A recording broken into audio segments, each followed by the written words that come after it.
Hi there, it's Gina Gardner here, and I'm joined as usual by my good friend Rachel Davidson. And today we have a genuine chat all about, are you doing your best? Best. And this arose out of a conversation that we had earlier around what is doing your best. And, you know, there's a real tension between recognizing that you are doing your best and not being judgmental. Yes. And being really very critical of oneself. Yeah. And on the other hand, there are times when, we're too gentle on ourselves, and I'm doing my best is used as an excuse, actually, because you can't be bothered. But also so complex because, how often do we stand in judgment of other people? Yeah. In terms of their behaviour. A couple of the examples we were talking about earlier is, people who drive badly on the road and cut us up. Yep. Or people who are much more serious, who have children.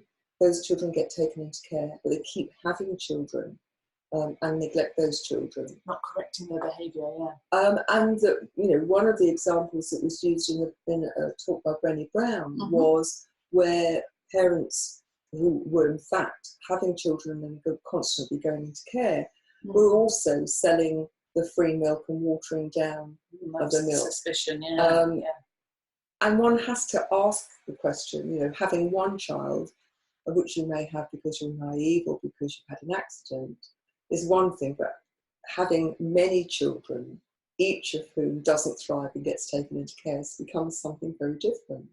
So it was an interesting example that Brene, it's on Russell Brown's podcast, if people want to go and find the full discussion. But it was interesting because the scenario that was being talked about was essentially the scenario where somebody continues to repeat an habitual behaviour that is negative, that is not adding any joy to the world. So nobody's going to be bothered if you're constantly repeating behaviour that makes people really happy. Nobody's going to. But isn't it interesting because we all indulge in habitual behaviour? Yes. And for many people, that habitual behaviour is very negative. It's destructive, and it may only be destructive of them personally. Yes. In terms of their relationships, in terms of the way they sabotage success at work and so on for themselves. Yes. And I wonder is there a qualitative difference when those behaviours start to impact negatively on others? Well, I think it's when an example of somebody repeating a behaviour that is negative in whatever way, I think that's when this question of, do you think that they're doing their best, becomes tricky. Because there is an innateness within all of us, I think, to judge an imbalance. Yes. It feels, the universe is meant to be in balance, and it feels wrong to be around those people who are constantly repeating negative, destructive, whatever behaviour. So you often find that people who are, have compulsions, addictions. Yes. People who are constantly dieting and then constantly putting the weight back on. Are often unfairly, but they are judged by society at large in some way for not doing the best. So overweight people will often be spoken about as, well, why can't they just? It's people think people innately feel that there is something wrong with that person. That they're weak-willed. Yes, people who get depressed, for instance, and who on the face of it look like they've got everything perfect with their life. People will jump to a judgment of, why can't you just be happy? Yes. Just cheer up. What have you got to be unhappy about? And there's not a great deal of compassion in those moments for the person's much more subtle, complex, very probably bringing baggage from history forward into the present with them. And there's not a lot of compassion for that. So this scenario that was being talked about, this family that were constantly repeating destructive behaviour around addiction, substance and gambling, I think it was. And sort of the last thing on their priority list, these two parents with their children, they were being very heavily judged. And the discussion around it went, is that right? Should they? The word that was used in judgment of this family was, I hate this family. It was a very strong emotion that was very described. pejorative. And that really got me thinking, because the scenario was hateful. From what we're told, devil's in the detail, from what we were told, children were suffering at the hands of two adults who frankly should have known better, and if they were capable, you see how judgmental and black and white I begin to sound? They should have known better. I previously did a lot of work with one of the local councils looking at the interface between children in care, foster carers and schools. Now, the statistics for kids in care are blood-curdling.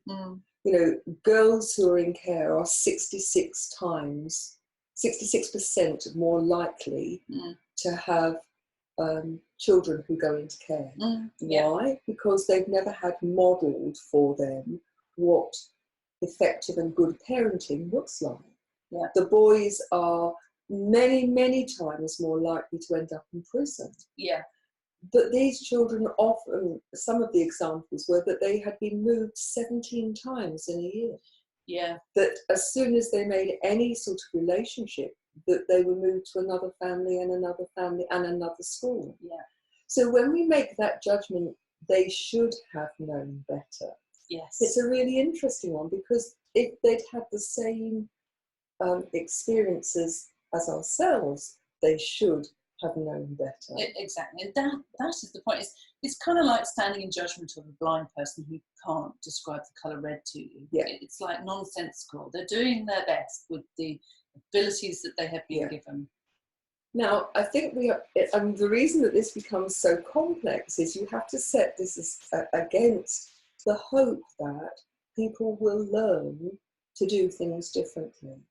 That there will be something that comes up in their life that will help them recognise that negative pattern of behaviour.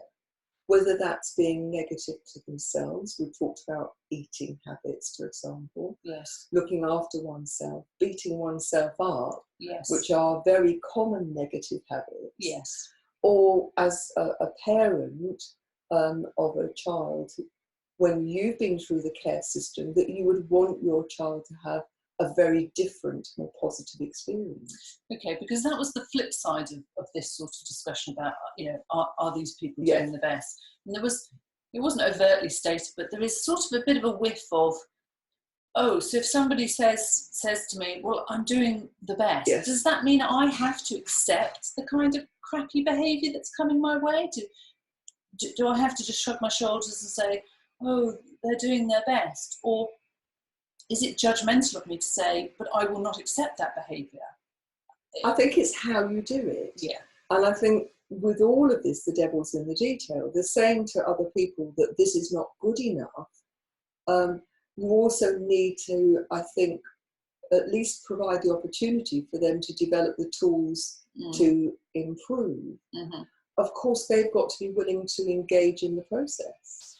But let me put it in a different scenario in terms of parents.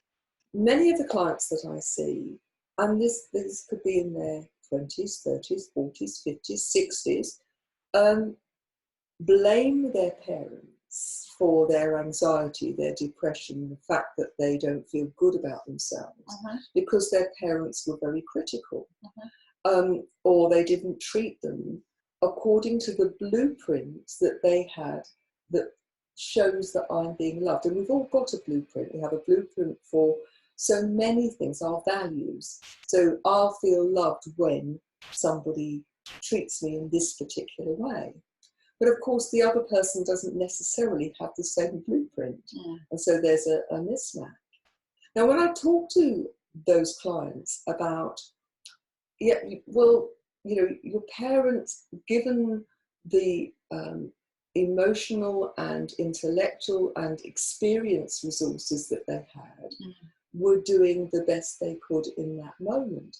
It may not have been good enough for you.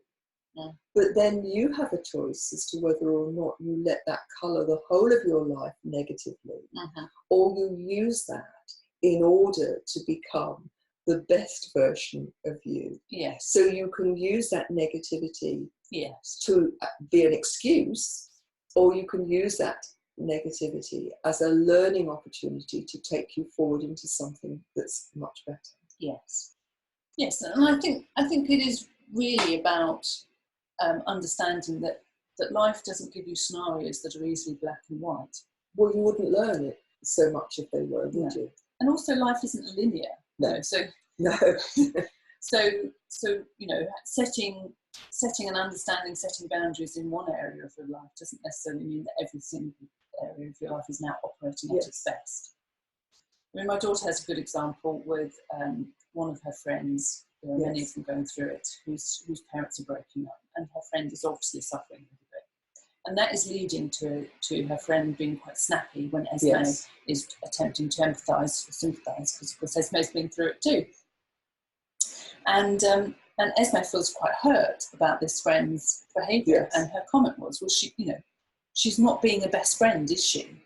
No, in these moments, it's true, she's not." So I said to her, "Well, friend's name is probably trying her best, given the fact that she's probably having a great deal of a difficulty controlling her upset and her fear of what's coming."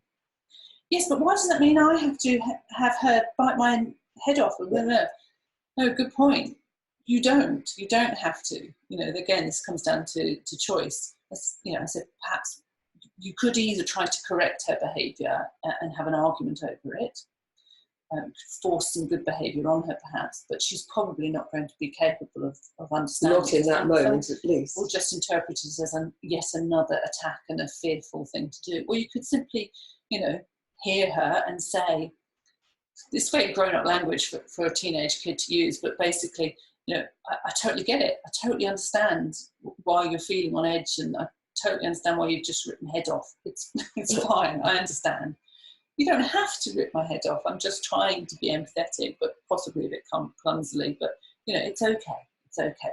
And just try to sort of have a bit of compassion for her in the moment, and hope that this friend will eventually, all things pass, work her way through it, come through it, get to a more of an even keel, and then be back to being her best. We never choose easy topics to talk about. Because, when I think about, all of the work I do with people is about helping them through challenges, helping them, and I often talk about being the best version of you that you can be. Yes, and in spiritual circles, you talk about being your higher self, reaching the higher vibrations that are closer and closer to spirit. So it is all about pushing upwards. But you've got to first of all be aware, and then be prepared to put the work in. Yes. And very often people will look for an excuse outside themselves, which lets them off the hook.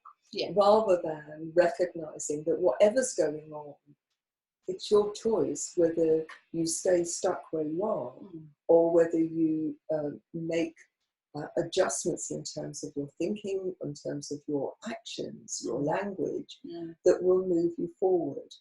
And I think we are very complex beings, aren't we? That it's one of the things that I hope that people will take away from listening to this is that recognising that in our judgments, we're probably not doing the best we can or being the best version of ours. At the same time, we don't have to be doormats. We don't have to put up with inappropriate, bad, damaging behaviour from others. And so it is about setting a boundary, but I believe it's about doing that with love rather than judgment.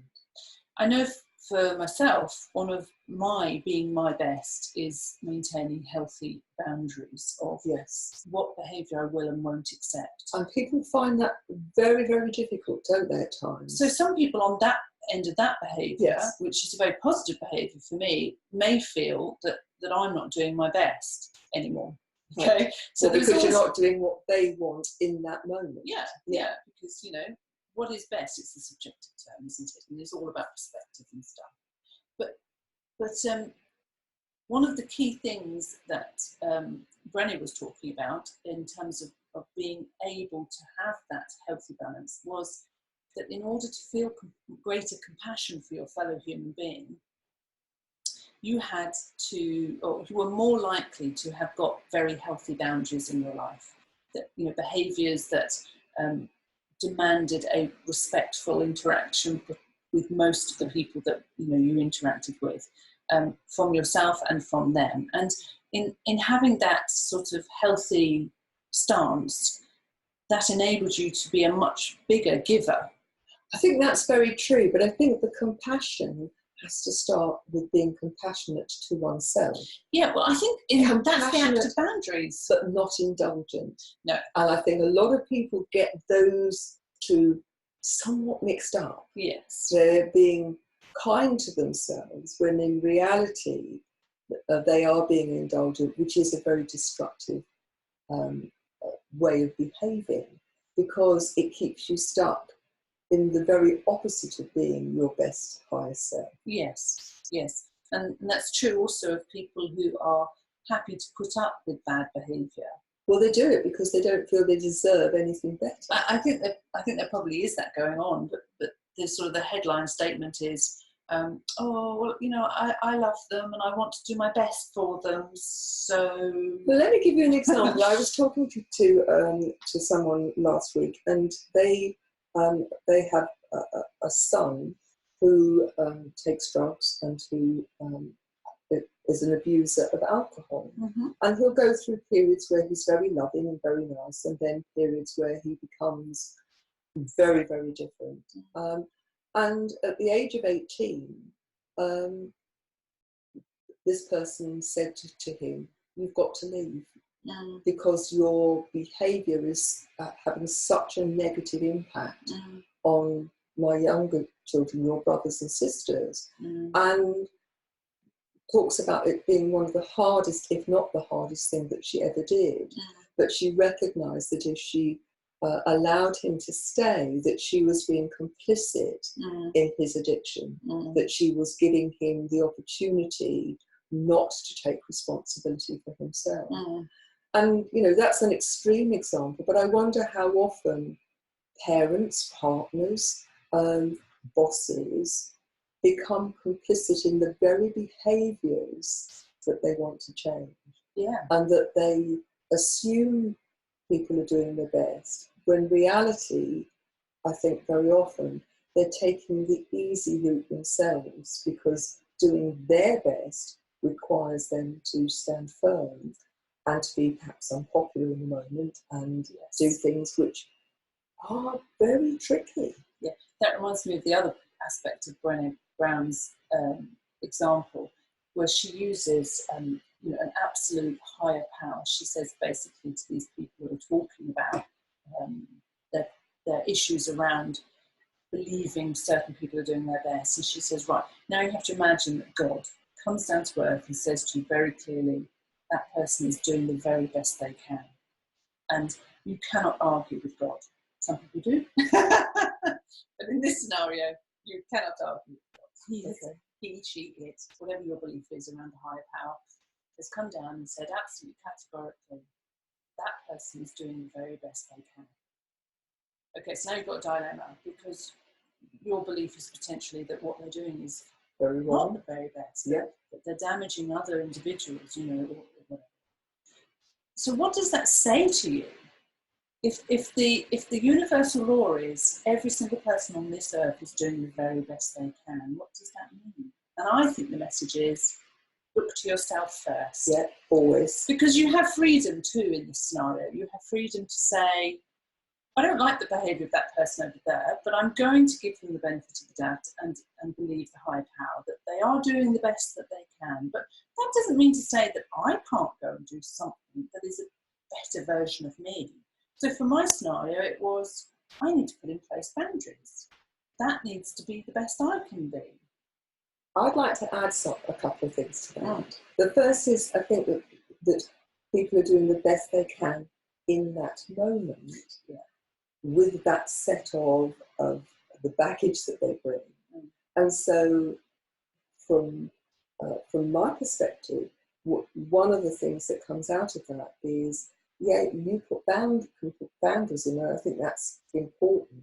But at the same time, you offer the opportunity for those people to have a different experience, to learn, to be a different version of themselves. Yes, you give them the to opportunity understand the to learn and to yeah. recognise that the way of operating isn't appropriate, and that there are better ways of doing it. If they still continue, or even right from the beginning, I do believe you have a moral obligation to protect those who can't protect themselves. So whether that's the children or the animal or whatever, that you take it out of that toxic environment, and you do the best to make sure that that child, if we're talking about a child, doesn't repeat the patterns.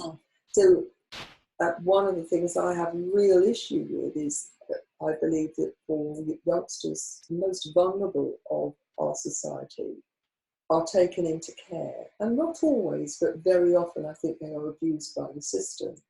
And instead of those children being given an opportunity to see that love and compassion and care can be theirs and that they deserve it, they often feel neglected, unheard, unseen, with great reason.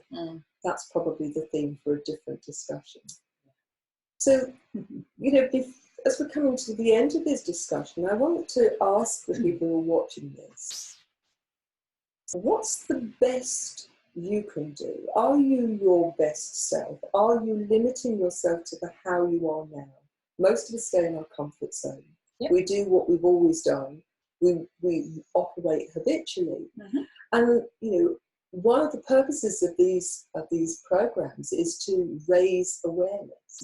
Now, that's not to raise awareness for people to beat themselves up. That's not what I'm talking about. But to recognise that however good we are, however able we are, however many skills we have, I believe there's always the potential to be even better. The presupposition that you don't have to be bad, but actually you can build on that. You can go deeper. And for me, the work is always about what you're going to do working on yourself, rather than looking for somebody out there to solve it, to fix you. You're not a victim unless you choose to be. If you're going to write your own life story, and we're both authors, if you're going to write your own life story, then it doesn't make sense to make yourself the hero or heroine. It's much easier to write other people's life stories. And that's an interesting point, because it's much easier to hence the judgment. Look at other people and say, oh, they're not doing it right.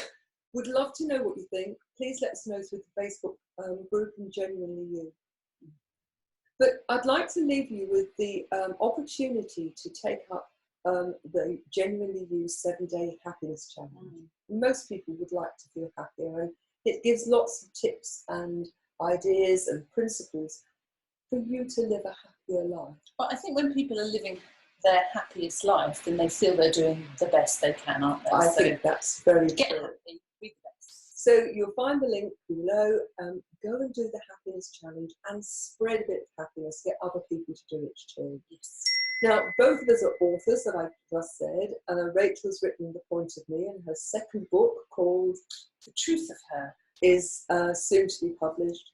You'll find my latest book. We're both international #1 international bestsellers, which we're very proud of. But you'll find my latest book, Thriving Not Surviving, The 5 Secret Pathways to Happiness, Success and Fulfillment. You'll find that on the website. But I want to leave you with my call to action. My suggestion to you is go and sign up for the Happiness Challenge. 7 days will cost you nothing but a little bit of thought and a little bit of time. And there'll be something there that will help you be even happier. So thanks very much, and we'll see you next week. Bye.